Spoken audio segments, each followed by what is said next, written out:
preste atenção. Aqui o coração, ventrículo esquerdo, ventrículo direito, átrio direito e átrio esquerdo, artéria aorta. Aí eu disse a vocês o seguinte, quando o sangue ele é direcionado para a artéria aorta, que ele chega nela através da contração, ou seja, da sístole, ele vai fazer uma pressão arterial sistólica de 120 milímetros de mercúrio. Tá? Essa é uma pressão que popularmente é chamada de pressão máxima ou sistólica. Porque as pessoas vão lá e reduzem ela para uma melhor compreensão e diz assim, é 12. É 12. Tá? Estou falando dela. Só que para eu ter essa pressão aqui, o sangue tem que chegar aqui na artéria aorta. Né? Então, entendam. O sangue vai vir dos átrios para os ventrículos. Os átrios vão mandar 80% de sangue ali por um processo de gradiente de concentração. O sangue vai passar sem contração nenhuma do átrio. E 20% vai passar por uma contração atrial. Isso é o que a fisiologia mostrou a vocês. Só que aqui vem aquele grande fato que Carol citou na palestra dela. Quanto de sangue chega aqui? Então chega em média 120 ml de sangue.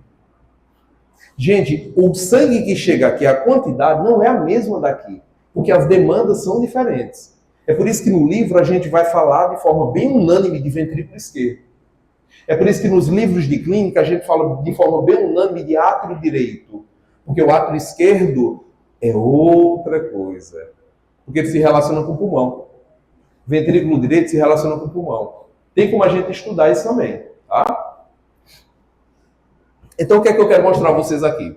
Que quando o ventrículo esquerdo recebeu todo 100% de sangue dos átrios, ele vai fazer uma coisa chamada contração isovolumétrica. Olha o nome, iso de igualdade, volumétrica de volume. Ele vai ficar tenso, mas não vai mexer no volume.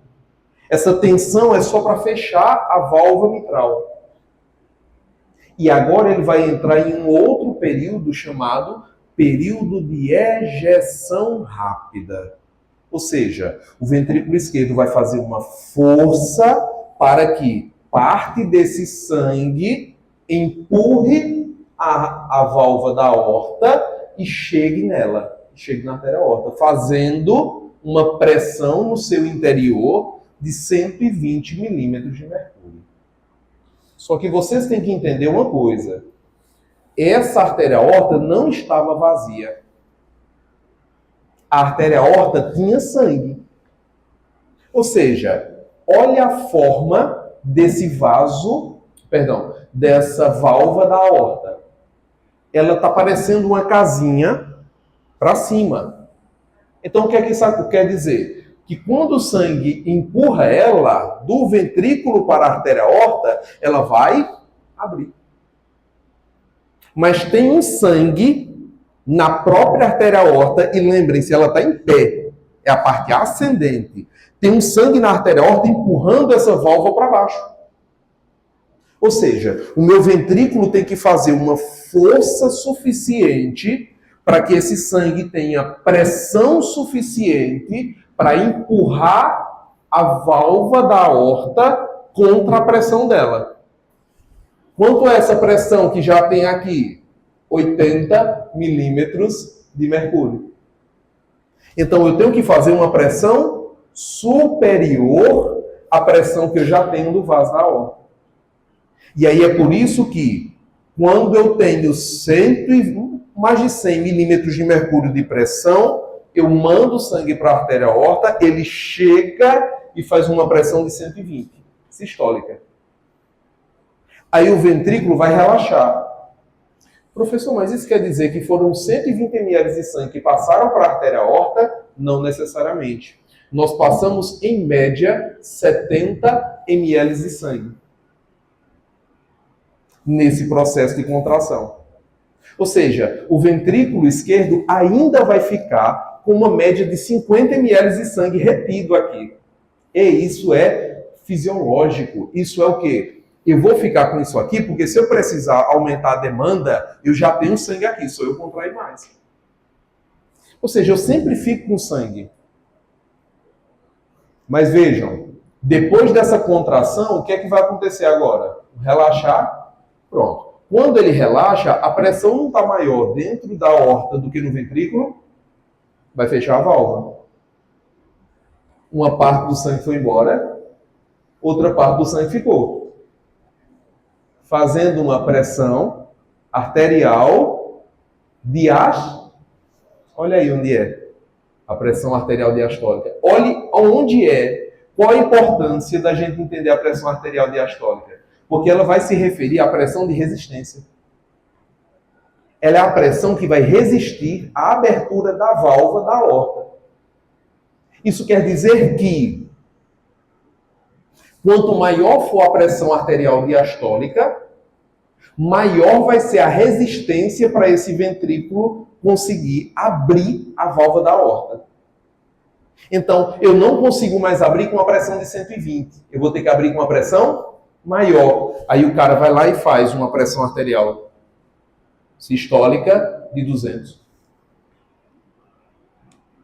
De 150, de 160, de 180, 220. Porque ele tem que ter mais pressão, porque o vaso tem sangue que já está fazendo pressão contra a sua abertura. É por isso que a gente pega essa pressão arterial sistólica de 200, que geralmente é acompanhado por uma pressão arterial diastólica de 160. Então, jamais 120 vai abrir. E, minha gente, entenda uma coisa comigo? Meu amigo, para eu ter mais pressão aqui, primeiro de tudo, o ventrículo tem que ficar mais forte, não tem? Olha aí o que eu acabei de falar. A cardiomiopatia hipertrófica. É uma apatia, uma doença do coração que gerou uma hipertrofia ventricular esquerda por uma hipertensão arterial. Rapaz, ele ainda está respondendo, viu? Ei, ele ainda está respondendo, porque está conseguindo mandar. Mas vai chegar uma hora que ele não vai conseguir mandar. Aí a gente vai ver o quê? A fração de ejeção ventricular reduzida. O que é isso? O ventrículo vai ficar fraco e ele não vai conseguir, fração de ejeção. Ele não vai conseguir ejetar sangue. E ele vai começar a reter sangue. É muito sangue aqui, meu amigo. Ele começa a não conseguir mandar sangue suficiente. Ele vai reter sangue. Para ele reter sangue, ele tem que ter espaço, não tem? Olha o que é que ele faz. Ele está hipertrófico, a parede está grossa. Já que ele tem que ter espaço, ele tem que... A parede fica fina, a cavidade vai ficando maior, ele vai ficando dilatado. O ventrículo esquerdo deste paciente hipertenso, ele vai dilatar. Aí esse paciente vai progredir para uma sobrecarga ventricular esquerda. Ele está sobrecarregado. Ele está com uma insuficiência. Porque para dizer que um paciente está com insuficiência, não basta só o ventrículo estar grande. Ele não está conseguindo manter uma fração de ejeção suficiente. Onde é que a gente avalia isso? No ecocardiograma. É o caso lá que foi citado na palestra. O paciente estava com uma fração de ejeção de 11%. Meu amigo, fração de ejeção de 11%. É para a gente estar com 60%, 70%. O que é que vai acontecer aqui? Gente, eu vou ter que comprometer quem manda sangue para esse ventrículo. Quem é?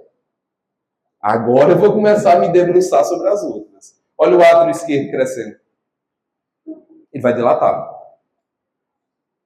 Se o átrio esquerdo dilatar, minha gente, ele vai começar a prejudicar quem manda sangue para ele. Quem é? O dos pulmões? Não chega aqui por meio das veias pulmonares? Sabe o que é que essas veias pulmonares vão ficar? Cheias de sangue. Como é que a gente chama? Hipertensão pulmonar. Para essas veias pulmonares que são totalmente diferentes das artérias, para esses vasos pulmonares não estourarem, não romperem, sabe o que é que o pulmão faz? Sai plasma. Gerando o quê? Edema agudo de... E aí vem aquela questão do afogamento. O paciente vai se afogar de dentro para... Minha gente, entender isso aqui é perfeito, porque você chega na estratégia de saúde da família, conversa com o teu paciente hipertenso que não quer tratar, fale isso para ele. Senhor, senhora, se não houver tratamento, o coração do senhor, da senhora, vai falhar, vai crescer, vai ficar insuficiente. O senhor, a senhora vai correr um sério risco de morte. Você fazendo isso, você está prevenindo que o paciente dele chegue na emergência, no hospital.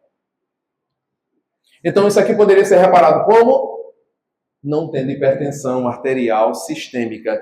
Hipertensão arterial sistêmica, que é uma doença o quê? Crônica.